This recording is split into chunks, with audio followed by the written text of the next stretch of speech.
Materials I'm using, of course, the Dollar Tree bicycle wreath frame. I've got 12 moss apple green or apple moss green Deco mesh. I've got 36 metallic white Deco mesh and 36 metallic pink Deco mesh, and they're all cut 10 by 10. I will also be using zip ties, elastics, using my Woodburner. I cut all of my Deco mesh and poly burlap with my Woodburner. And then I will be using my glue gun with glue to put the center on. That's what this floral pin's for too, to help with the center. And here is my center. I made this doing the acrylic pouring method. And it's such an easy petal that I'm doing on this. Now you have to watch the factory edge to make sure you do all of the petals the same way so that they're consistent with each other. Now, as you can see, the factory edge is here, and the reason I've got that on the left side is because I'm going around right clockwise, and this is going to be covered. So I want this covered with the factory edge. And to get my factory edge on that side of the petal, I've got the 10 by 10. I put it in a diamond shape. I have a factory edge up here and a factory edge down here. And all I do is walk it from corner to corner. So easy. And then I flip it around. And I'm going to bring this one over that one just a little to help hide that factory edge. And I have that petal. Looks like a mermaid tail, but that's what the petal's going to look like. And then I get my elastic. Now these would be a lot harder to put on without the elastic, because trying to hold the petal while because I use 2 zip ties to attach the leaves to this so that the leaves aren't wonky. So I go ahead and put 1 zip tie on. I use 2 per leaf petal. So I put 1 zip tie on here, slide that in there, and see how the factory edge is covering the raw edge. I'm going to pull this zip tie tight. Oh, hit myself. Almost. And cut that off. Now I'm going to take this other, because see with this I crisscrossed it over that bar. And so with this one I'm going to go the other way and cross it over. And then that straightens that out. That brings it straight.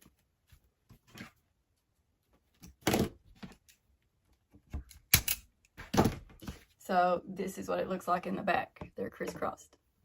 I'm going to go on ahead and put all the leaf petals on, and then I'll come back and we'll get started on the other rows, the flower petals. And this is what the flower is looking like so far with all the leaves on. Now I'm going to show you how I make the flower petal. I didn't have any 10-inch roll. I only had 21-inch roll. So I had to make do with what I had. So I'm going to show you what I did. Let me get this over here. Straighten up. I'm at the end of the roll. So, you know, when you get to the end of the roll, it likes to stay curled under. I've got this on my Susie's mesh roller. And I wouldn't have been able to cut this without this because, well, I could have, but it would have been a lot of frustration. So I'm so glad I have this. If you're interested in buying one of these, I'll leave a link in the description below so you can check these out. I've had this for like 2 years, and it's like one of the best things I've ever gotten. My husband got this for me for Christmas. So anyways, get back to the tutorial. I'm not going to actually cut a piece because I don't need another piece. I've got them all cut out, but I'm going to demonstrate it. I use my Woodburner, of course. Now I take this, the edge, it's on 27 here, and I cut it down to 10 inches. I use my Woodburner, and I go in between the lines, and I cut it all the way to the end. Now after I got it to the end, I turned it long way, and I measured 10 inches from the factory edge, and I used my Woodburner, and I cut it 10 inches. Then this is where I was, you know, that would have been 3 raw edges and 1 factory edge, and so there could have been a lot of fraying even after using the Woodburner. So I was trying to figure out what can I do to cut back on the fraying. So I decided to do this petal like this. What I did was I folded it over.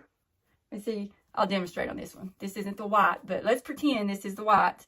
And I've got the 3 raw edges. I flipped it like this. And I have the factory edge down here so that it is consistent with all of the other petals. I want the factory edge to stay on the left hand side because I'm going clockwise, and the factory edge will lay over the raw edge of the previous petal. So the factory edge down here, and I flipped this corner up to that corner. And remember, we're pretending that this is the white one with the raw edge. Now these 2 edges right here would be raw edges.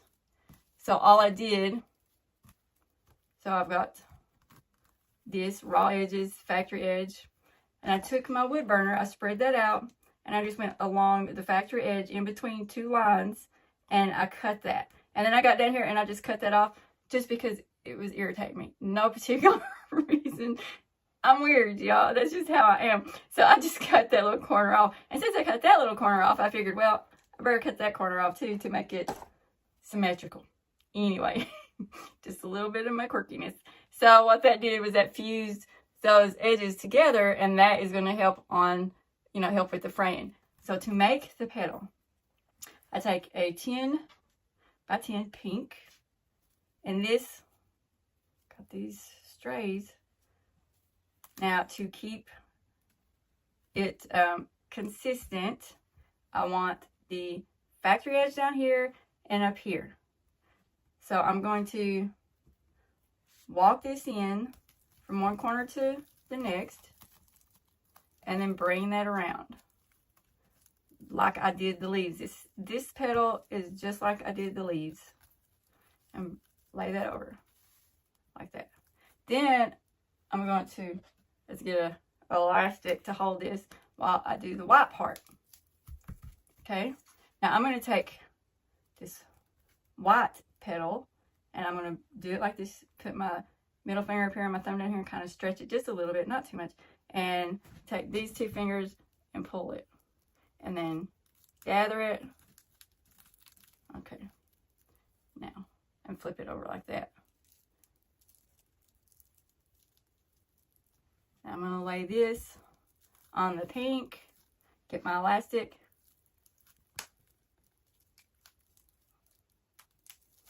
okay, straighten the petal out, anything that I see that I don't like, and then there's your petal.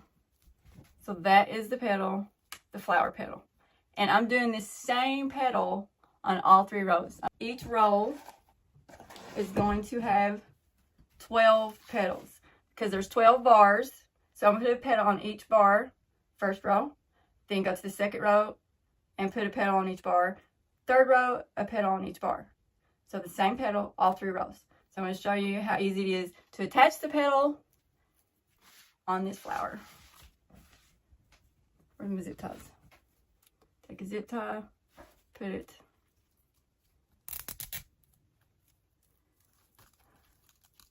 they want to stick. Snag each other. Okay, let's get that in there. And I'm pulling the factory edge over the raw edge of that petal. Like that. Okay.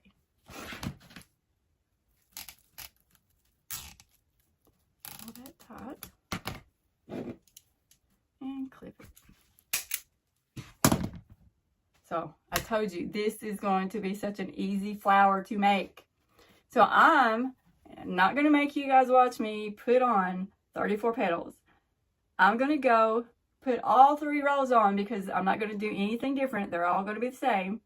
And I'll come back, show you what it looks like, and we'll do the center of the flower. I'm on the last row. And when you get, of course, the closer you get to the center, the less room you have. So to fit 12 in here, it gets really crowded. So what I've done is I went every other bar and I've already put one in. See, and then I'm going back in the ones in between them that I haven't put a petal on yet. I'm putting the petal in, and it kind of lays over the ones that's already on there so they can all fit in there. So that's what I'm doing. You can get this wreath done in no time. Now, if you use regular 10-inch Deco mesh roll instead of the 21-inch, it'd be a lot easier. But I didn't have 10-inch, and I wanted to use what I already had on hand, so I used my 21-inch. And if you use a 10-inch, you can just do the regular Dean Michael fold, the white as a Dean Michael fold. So I'm just showing you what you can do with what you got if you ain't got what you want. So after I get these on, then it's time for the center.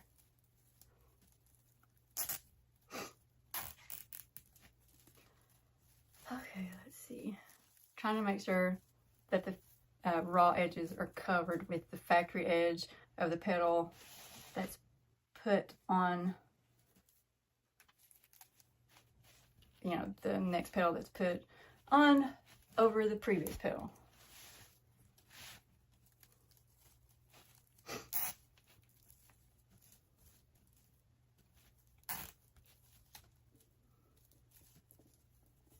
I really like these Dollar Tree bicycle wreath frames. I mean, I have more wreaths planned and tutorials. Oh, way up there. What's that doing up there? So, I mean, you can do different, you can do flowers and other things. So, I'm so glad that I found these wreath frames. Let's clip these off.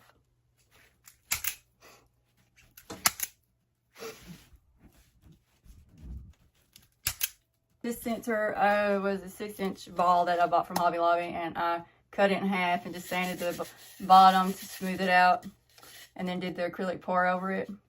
Now all I'm going to do for this is try to find the center, just making a judgment here. Try to find the center, stick one of these floral pins in there, because I don't want it lopsided on my flower. Try to center it. I think I got it centered. So I've got those holes there. I'm going to put glue, if I can keep an eye out on those holes and don't lose where I put them. Put some glue on this. And then try not to get burnt. Stick that down in there. Push it. I just need to make sure that stays secure. And let that cool down and harden. And then I'll put my zip tie through that and on the wreath. And I forgot to say at the beginning that I use placemats that I get from the Dollar Tree to cover the back, and I just so happen to have a pink one, so that goes really good. So I'm going to find place directly across from each other to try to make sure I center the center as best I can, and I'm going to push that zip tie down in there if I can get it, and then bring it up through the other side straight across, and then I'll zip it. Okay, just getting it started. So now I can have that right there. Then I'm going to take this other zip tie, make sure that's on there. Yep, I don't think that's coming out. And I'm going to run that through there and get it started. Get that started. Okay. Oh yeah, that's going to look so good. Perfect for spring. Spring colors. Let's start zipping that. Now this one I can zip all the way because I still have the zip tie that's on the frame that I have to pull tight. But I won't pull it as tight as I can because I don't want to squash my petals. Clip that off. Over there. Okay, yeah, this is loose, but I still have the one in the back tightened. Okay. And I even think the back that is, you know, kind of pretty itself. I mean, I'm going to cover it, but, you know, I think the back is neat and pretty. Now, that is on there. Look at that. And you don't have to worry about this scratching the door because the back is going to be covered. And you just push that over like that. But we'll put this cover on and it's done. Then I'll hang it up and show you guys what it looks like. Perfect. Perfect. Now for this, I just find a little place that I can stick the zip tie through, and I just start the zip tie. And I do this 4 places.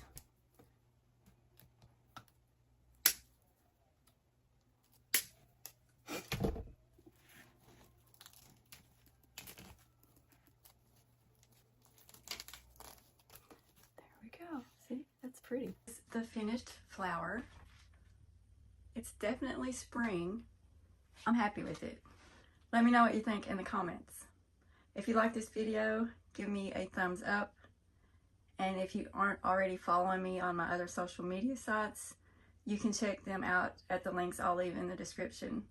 I hope you got some inspiration from this tutorial. I love to inspire others to create, because I believe that creativity makes the world a more colorful place, and we can always use more color in our lives. Until next time, may God bless you. Bye, everyone.